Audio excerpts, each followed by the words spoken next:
mamamatay. Ang hindi hihiya, masusunugan ng bahay.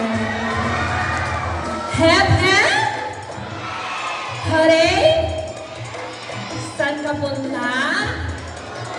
Confirm. Mga utang-uto. Joke lamang po. Many has been part of history, but only few can bet history itself. Art is not a spectacle in this public display.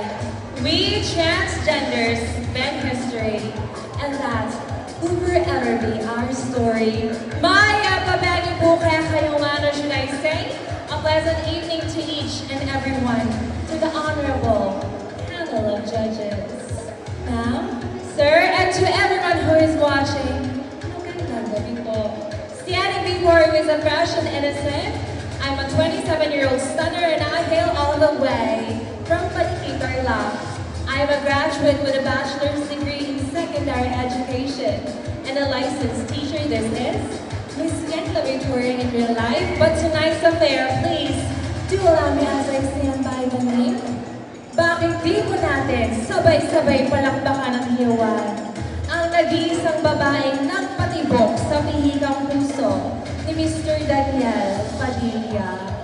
Ang binansagang ahas na sumira sa tinatawag ninyong Katniel. Ang #1 most beautiful girl in the world for the year 2025. Bakit di natin subukan palakpakan si Miss Andrea Brilliant.